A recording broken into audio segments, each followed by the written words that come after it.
Assalamualaikum warahmatullahi wabarakatuh. Apa kabar sahabat Etika Cianjur? Semoga dalam rahmat Allah Subhanahu wa taala. Di video sebelumnya kita udah share ya dalam talk show bersama Etika Cianjur bersama sahabat-sahabat saya yang berpetualang ya, bekerja mempertaruhkan kehidupannya hingga nyawanya untuk bisa bekerja hingga ke luar negeri. Ada hal yang menarik yang ingin saya kupas lebih dalam terkait dengan halaman berita yang saya baca, yaitu Hari Perempuan Internasional atau International Women's Day. Di tahun 2021 ini ada tema menarik yang diangkat, yaitu terkait dengan choose gitu ya, to challenge gitu ya, dimana di sini dimaksudkan ya agar para perempuan lebih berani untuk melakukan pilihan dan untuk berani untuk melakukan tantangan. Pesan dalam kampanye ini adalah untuk melawan ketidaksetaraan, bias, stereotip ya yang mengarah kepada ajakan ya dari orang-orang feminis kepada kaum laki-laki dan perempuan secara keseluruhan agar semakin ramah dunia ini terhadap kaum perempuan. Problem penduduk dunia saat ini itu adalah kemiskinan, apalagi kita berada di dalam kondisi pandemi di mana angka kemiskinan di dunia terus meningkat. Dan kita tahu bahwa perempuan memiliki angka populasi yang tinggi dibandingkan dengan laki-laki. Sehingga kita bisa simpulkan bahwa yang berada di dalam kondisi terpuruk itu adalah perempuan. Yang kemarin kita sudah lihat di video sebelumnya, begitu banyak kaum perempuan yang berlomba-lomba untuk memenuhi kebutuhan hidupnya, bahkan berganti peran atau menambah peran untuk mencari nafkah. Tidak hanya itu, perempuan pun di dalam kondisi global kapitalisme ini mengalami pelecehan, ya, eksploitasi, bahkan perdagangan perempuan. Nah, apakah yang ditawarkan ya, oleh gerakan feminisme terkait dengan kesetaraan yang mereka usung dengan perempuan sekarang sudah memiliki kebebasan yang begitu banyak, ini mampu menyelesaikan kondisi private mereka? Apakah mereka berada di dalam kaum perempuan kondisi yang lebih baik? Tentu tidak. Kita pun bisa melihat hasil dari kebebasan kaum perempuan sekarang. Bagaimana kondisi keluarga binaan mereka? Kita menyaksikan begitu banyak kondisi keluarga yang tidak harmonis karena peran ganda perempuan tidak hanya mengurus rumah tangga, tapi dia pun dibebani untuk diutamakan bekerja. Dan bagaimana dengan anak-anak ya, anak-anak dari keluarga tersebut ya tentu mengalami permasalahan terkait pengasuhan, sehingga kita bisa lihat juga bagaimana anak-anak yang lahir dari generasi muslim kita saat ini, anak-anak yang bermasalah. Tentu tidak selaras apa yang disuarakan oleh gerakan feminisme ini akan menjadi kondisi baik untuk perempuan ataupun bagi kita sebuah keluarga muslim. Feminisme sendiri itu adalah sebuah pemahaman yang mempelopori pergerakan ini ya, yang dimana mereka menginginkan kesetaraan antara laki-laki dan perempuan. Orang-orang yang memperjuangkannya gelarnya disebut sebagai feminis. Nah, apa yang melatar belakangi atau sejarah dari terbentuknya gerakan ini? Kita ingat ya, di sejarah gerakan ini muncul pada abad 17 Masehi, di mana pada saat itu kondisi perempuan mengalami level yang sangat rendah.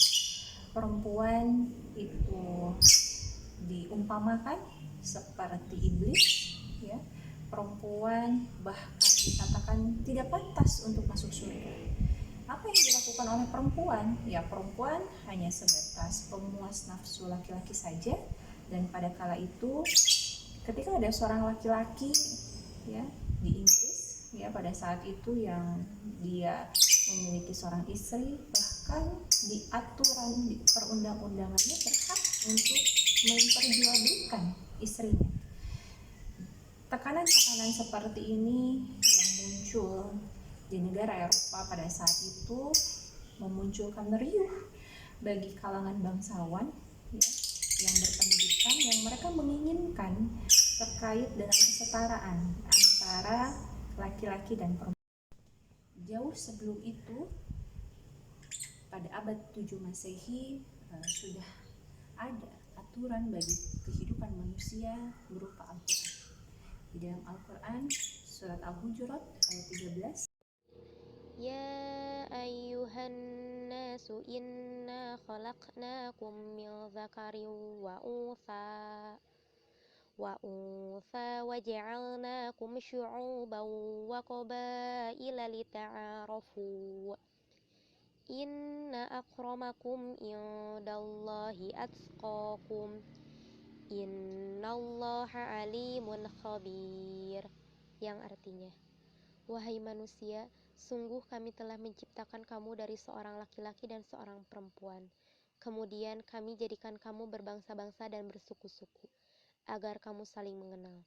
Sungguh, yang paling mulia di antara kamu di sisi Allah ialah orang yang paling bertakwa. Sungguh, Allah Maha Mengetahui, Maha Teliti.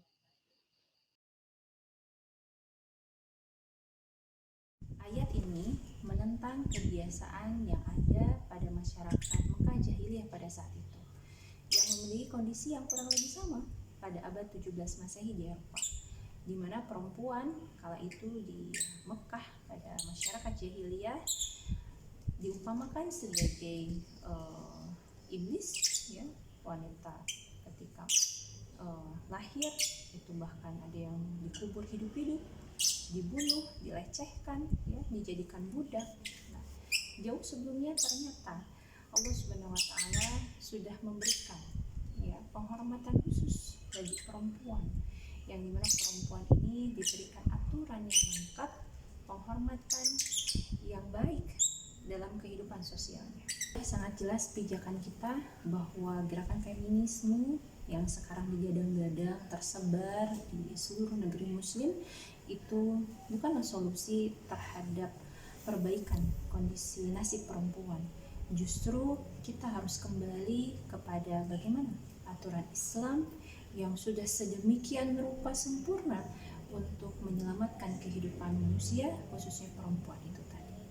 Ada peran strategis perempuan yang sejatinya hilang ketika kita tidak menerapkan hukum Islam, yang dimana peran strategis di dalam perempuan di dalam Islam ini akan mampu membangun sebuah peradaban, dan ini betul-betul difahami oleh negara Islam yang memberikan pelayanan yang sempurna untuk mewujudkan perempuan yang mampu memainkan peran strategis ini. Yang pertama adalah peran strategis perempuan dalam ranah keluarga, khususnya membentuk generasi. Kita sadari betul ketika keberperanan ini dimaksimalkan, maka sebuah negara akan memiliki generasi-generasi yang unggul karena lahir dari pengabdian yang sempurna seorang perempuan di ranah rumah tangga. Dan yang kedua, bagaimana perempuan akan diberikan begitu banyak ruang untuk mengakses pendidikan, untuk meningkatkan kapabilitasnya dalam mendidik sebuah generasi, sehingga muncul perempuan-perempuan yang hebat, perempuan-perempuan yang berpendidikan, perempuan-perempuan yang berkarya, yang tentu ini tidak menanggalkan kewajiban utamanya sebagai ummu warabatul bait. Jelaslah hanya hukum syariat Islam yang memang tepat, yang akan mendudukkan manusia kepada kedudukan yang sempurna, yang akan membawa ke dalam kondisi rahmatan lil alamin, di mana Hal ini seiring disampaikan di dalam Quran surat Al-Anbiya ayat 107. Bismillahirrahmanirrahim. Wa ma arsalnaka illa rahmatan lil alamin. Ya, di sini kita pun bisa melihat bahwa ketika kondisi Islam diterapkan di dalam kisah seorang khalifah Al-Mutasib yang melakukan penjagaan bagi satu perempuan pada kala itu yang mengalami pelecehan oleh orang Romawi, maka apa yang dilakukan? Melakukan pengerahan pasukan di kota Al-Muriyah pada saat itu, dan itu untuk menyelamatkan satu perempuan, karena memahami betul bagaimana seorang perempuan adalah sosok yang harus dijaga, dihormati siapapun dia. Dan ini hanya terjadi pada kondisi hukum syariat Islam diterapkan.